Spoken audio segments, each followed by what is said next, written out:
ओम नमः सिद्धेभ्यः। ओम नमः सिद्धेभ्यः। ओम नमः सिद्धेभ्यः। नमो जनाणम। सभी को सादर श्रद्धात्मक वंदन।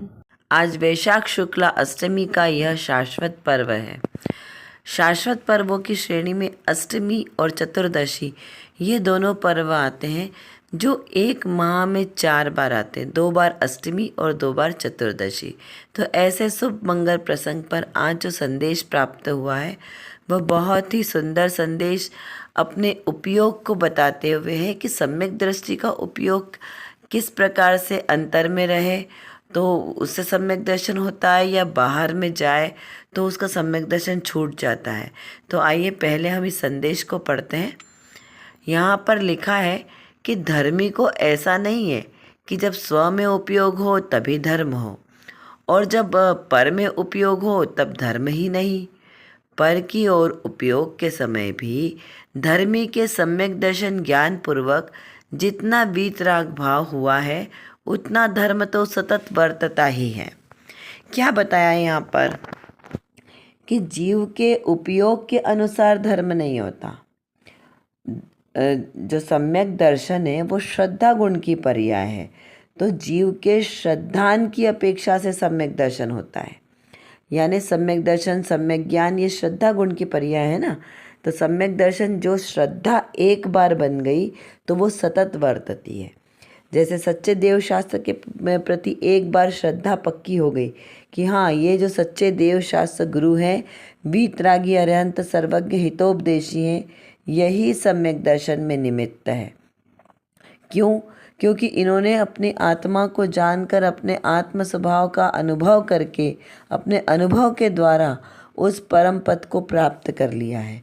इसीलिए इनके बताए हुए मार्ग पर चलने से, उसी रूप से अनुभव करने से मैं भी सम्यक दर्शन को प्राप्त करके मोक्ष सुख को प्राप्त कर सकता हूँ। इस प्रकार का सच्चा श्रद्धान होना, जो सच्चा श्रद्धान है वही सम्यक दर्शन है।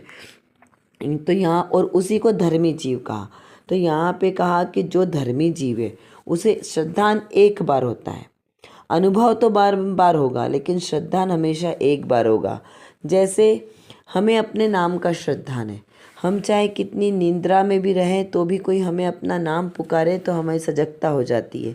तो हमें बार बार अपना नाम याद करना पड़ता है क्या कि हमारा नाम क्या है, कि कोई हमें बार बार बताए कि अरे तुम्हारा नाम ये है? नहीं, हमें एक बार श्रद्धान है कि हमारा नाम क्या है, तो हम फिर हमें बार बार याद नहीं करना पड़ता।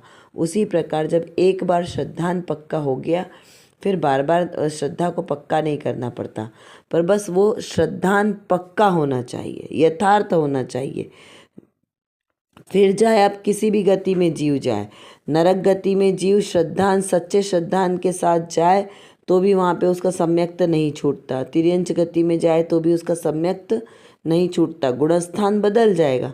जैसे कोई मुनिराज हो और वो मुनिराज वहाँ से आयु पूर्ण करके यदि उनकी गति बिगड़ जाए तो किसी दूसरी गति में जाते हैं, तो वहाँ पर उनका सम्यक्त नहीं छूटता श्रद्धान, क्योंकि श्रद्धान पक्का है ना, तो वो सच्चा श्रद्धान जो होगा वो नहीं छूटता।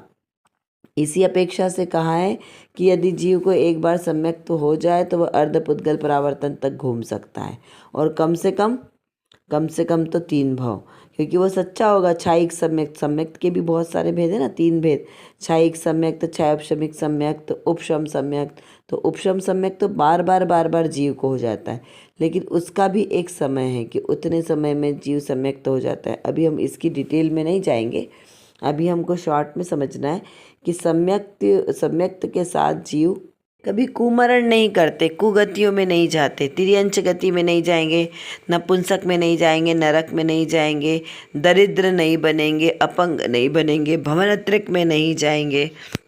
लेकिन यदि पूर्व में गति बंद कर दिया हो तो फिर उसके अनुसार वहाँ पर चेंजेस हैं कि नरक गति में गए तो वो तीसरे नरक से आगे नहीं जाएंगे, तिर्यंच गति में भोग भूमि के तिर्यंच बनेंगे। तो इस प्रकार से उनका अलग अलग व्यवस्था है। तो यहाँ पर यह बताना चाह रहे हैं कि जो धर्मी जीव है, अब उसका उपयोग यदि स्व में लगे तो धर्म होगा। ये हमने क्या क्या बताया कि स्व में लगे तो धर्म है, और स्व से बाहर जाए तो वो पर हो गया। स्व समय और पर समय की व्याख्या है ना, तो यहाँ पर यह प्रश्न है कि अगर जीव का उपयोग स्व में लगे तो वहाँ पर हमने धर्म माना, और जीव का उपयोग यदि पर में चले जाए तो क्या वहाँ पे अधर्म मान लेंगे कि उसे पाप भाव मान लेंगे? तो यहाँ पर कहा कि नहीं, ऐसा नहीं है, क्योंकि विषय तो श्रद्धा का चल रहा है ना। तो श्रद्धा स्व में लगे तो भी वो श्रद्धा पक्की रहेगी, और यदि वो जीव बाहर में पर में जाए तो भी श्रद्धान में दोष नहीं आता। यहाँ पे चारित्र से गिरा है जीव, क्योंकि स्व में स्थिरता स्वरूपाचरण चारित्र, और स्वरूपाचरण चारित्र से डिग के जीव बाहर पर में जा रहा है, तो चारित्र संबंधी दोष है यहाँ पर, लेकिन श्रद्धान संबंधी दोष नहीं है। क्या कहा समझना है यहाँ पे श्रद्धा का दोष नहीं है, सिर्फ चारित्र संबंधी दोष है। और सम्यक दर्शन की भूमिका में बात किसकी चल रही है? मात्र श्रद्धा की। यहाँ पे चारित्र की बात ही नहीं चल रही अभी, क्योंकि चारित्र तो गुण ही अलग है। अभी यहाँ पे एक कषाय चौकड़ी का अभाव हुआ है, अनंतानुबंधी कषाय चौकड़ी का। तो अनंतानुबंधी कषाय चौकड़ी के अभाव में जितनी शुद्धता आनी है जीव को, जितनी स्थिरता आनी चाहिए, वो श्रद्धान के बल पर आएगी। वहाँ चारित्र के बल पर कोई बात ही नहीं है। वहाँ पर जीव का चारित्र रूप कमजोरी हो सकती है। क्यों? क्योंकि ये चतुर्थ गुणस्थान की बात चल रही है ना। तो और चारित्र कहाँ आएगा? छठे गुणस्थान में। तो दोनों के उसमें बहुत डिफरेंस है, इसीलिए कई बार भ्रम हो जाता है कि हम चतुर्थ गुणस्थान में चारित्र को की तुलना करने लगते हैं। तो वहाँ पर ये बात नहीं आएगी, यहाँ पर सिर्फ श्रद्धान की बात है। तो यहाँ पर जीव स्व में लगे, जितनी देर उसने आत्मानुभव किया है तब उसे अपूर्व आनंद की अनुभूति होती है, तो वो तो धर्म है ही है।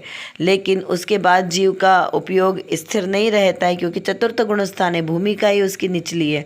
तो चतुर्थ गुणस्थान में जीव उसके बाद में अन्य रूप क्रिया भी करेगा, पाप प्रवृत्ति नहीं करेगा, लेकिन शुभ प्रवृत्ति तो करेगा ना। स्वाध्याय, दया, दान, पूजा पाठ, भक्ति सबके परिणाम आएंगे, क्योंकि गुणस्थान उसका कौन सा है? चतुर्थ गुणस्थान है। तो उस समय उस रूप क्रिया, वो पर रूप क्रिया है, तो वो पर रूप क्रिया करते समय भी जीव का श्रद्धान पक्का रहता है। चाहे वो धंधा व्यापार करे, गृहस्थी का कार्य करे, तो भी उसके उपयोग में चेंजेस आएंगे, लेकिन श्रद्धान नहीं बिगड़ता। धर्मी को सम्यक दर्शन ज्ञान पूर्वक जितना वीतराग भाव हुआ, उतना धर्म तो सतत वर्तता ही है। यानी कि सम्यक दर्शन और ज्ञान पूर्वक, सम्यक दर्शन और सम्यक ज्ञान दोनों एक साथ ही होते हैं। अब उसमें सच्ची श्रद्धा के साथ जितना वीतराग भाव हुआ, क्योंकि श्रद्धा नहीं सम्यक तो है, तो श्रद्धान के साथ जो वीतराग उत्पन्न हुआ वो सतत ही वर्तता है। 6 महीने तक जीव को एक जैसा भाव रह सकता है, फिर 6 महीने बाद तुरंत वैसा अनुभव हो, तो वो सम्यक दर्शन उसका सतत टिका रहता है।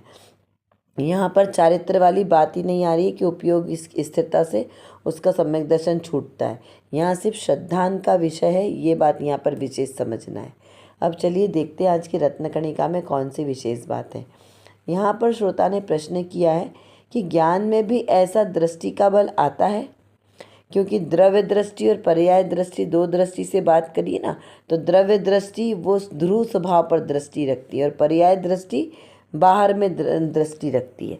तो यहाँ पर उसका समाधान करते हुए कहा कि ज्ञान में सब जानना आता है, ज्ञान में समस्त लोकालोक जानने में आता है, तथापि ज्ञान में बल आता है, परंतु दृष्टि से अधिक बल आता है।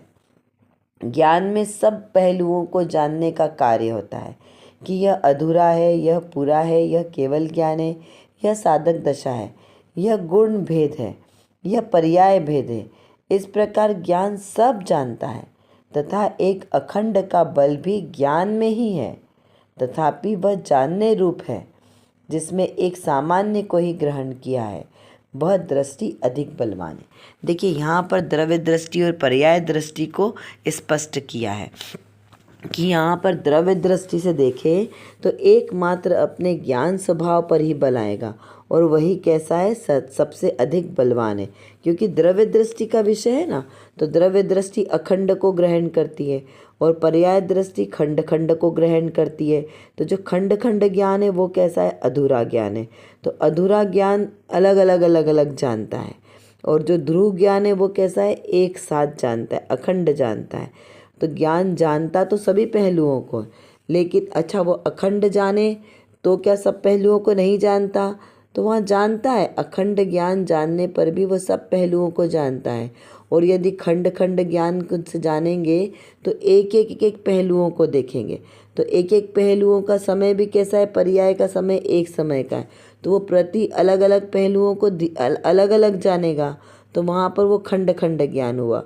तो उसमें क्या हुआ, समय भेद है ना, कि अलग अलग वस्तुओं को जानेगा तो एक समय में एक ही वस्तु को जानेगा, तो दूसरी वस्तु को नहीं जानेगा, क्योंकि वो खंड खंड ज्ञान है। जैसे अभी हमारे पास जो ज्ञान है, क्षयोपशम ज्ञान, इससे हम एक बार में एक ही वस्तु को जानते हैं, एक बार में हमारा उपयोग एक ही जगह लगता है, दूसरी वस्तु को नहीं जानेंगे। यदि हमारे सामने कोई है तो हम सामने की वस्तु को जानेंगे, पीछे की वस्तु को नहीं जानेंगे। तो ये कैसा हुआ, खंड खंड ज्ञान हुआ, भेद रूप ज्ञान हुआ, कि एक बार में एक ही वस्तु को जानने में आता है। लेकिन जो ध्रुव ज्ञान है, अखंड ज्ञान है, वो एक बार में समस्त वस्तुओं को जान लेता है। जैसे केवल ज्ञान में तीन लोक तीन काल के समस्त गुण द्रव्य अपनी अनंत पर्यायों के साथ जाने जाते हैं, और एक साथ युगपद एक ही समय में। लेकिन जो साधक दशा का ज्ञान है वो कैसा है, छद्मस्त अवस्था, साधक दशा बोलो चाहे छद्मस्त अवस्था बोलो, उसका ज्ञान कैसा है, खंड खंड। तो वो सीमित प्रदेश को ही जानता है, उसमें पर्याय भेद है। इसलिए यहाँ पे कहा कि जो ध्रुव ज्ञान है वो अधिक बलवान है, और जो खंड खंड ज्ञान है वो अधूरा ज्ञान है। ज्ञान तो है लेकिन कैसा है, अधूरा ज्ञान है। अधूरा ज्ञान होने से वह सीमित पदार्थों को जानता है, संपूर्ण को नहीं जानता। इस प्रकार यहाँ पर हमको समझना चाहिए। चलिए अब कुछ प्रश्नों के माध्यम से थोड़ा सा चिंतन और बढ़ाते हैं। धर्मी जीव का उपयोग स्व में हो तभी धर्म होता है क्या? विचार करना है कि धर्मी जीव का उपयोग की स्थिरता से धर्म होता है या फिर श्रद्धा की अपेक्षा से धर्मी जीव कहलाता है। इसका चिंतन बारंबार करें, और जो हमारे सामने स्थितियाँ आती है उसमें भेद ज्ञान भी करते रहें। क्या सम्यक दर्शन उपयोग की स्थिरता से होता है या श्रद्धान गुण से? दोनों में क्या भेद है, इसका विचार करें। ज्ञान अखंड को भी जानता है और खंड खंड को भी जानता है, तो कैसे, क्या डिफरेंस है दोनों में, इसका विचार करें। केवल ज्ञानी का ज्ञान और साधक दशा में ज्ञान में दोनों में क्या अंतर है? क्या प्रश्न है, केवल ज्ञानी का ज्ञान और साधक दशा के ज्ञान में क्या अंतर है? ज्ञान तो ज्ञान ही होता है ना, लेकिन फिर भी दोनों में क्या अंतर है, इसको विचार करना है। क्या ज्ञान भी कभी कुज्ञान होता है? ज्ञान कुज्ञान होता है? तो देखिए, ज्ञान तो नाम ही ज्ञान है, जो ज्ञान से परिपूर्ण है। कुज्ञान यानी जिसमें ज्ञान नहीं है, तो ज्ञान कभी कुज्ञान नहीं होता, लेकिन विभाव रूप परिणमन से ऐसा कहने में आता है, लेकिन ज्ञान हमेशा सच्चा ही होता है। कर विचार तो पाम, हम जितना विचार करेंगे उतना ही हमारा विषय क्लियर होगा, क्योंकि हमारे पास समय की कमी है और जानना बहुत ज़्यादा है। और किसको जानना है? अपने ही ज्ञायक स्वभाव को जानना है। तो जब तक हम अपने इस ज्ञायक स्वभाव को नहीं जानेंगे तब तक हमारा कोई भी कार्य सिद्ध नहीं हो सकता। तो एकमात्र जो मेरे अंदर, मतलब मेरे आत्म स्वभाव में जो ज्ञान नाम का विशेष गुण है, इस गुण को एकमात्र अपने ज्ञायक स्वभाव को जानने में लगाएं तो निर्विकल्प दशा की प्राप्ति होगी, और इस निर्विकल्प दशा के ही आश्रय से हमें शाश्वत सुख की प्राप्ति होगी। तो वो शाश्वत सुख हमें प्राप्त हो, इसीलिए पुरुषार्थ करना आवश्यक है। उसके लिए व्यवहार से तो सच्चे वीतरागी देवशास्त्र गुरु का आश्रय लेना योग्य है, और निश्चय नय से मेरी निज शुद्धात्मा का आश्रय लेना ही सर्वश्रेष्ठ उपाय है। अभी के लिए बस इतना ही। विशेष चर्चा हम आगे की कक्षाओं में करेंगे। तब तक हम अपने आत्मस्वरूप को जानें, पहचानें और उसी में लीन रहें। इसी विशेष मंगल भावना के साथ आप सभी को सादर जय जिनेंद्र।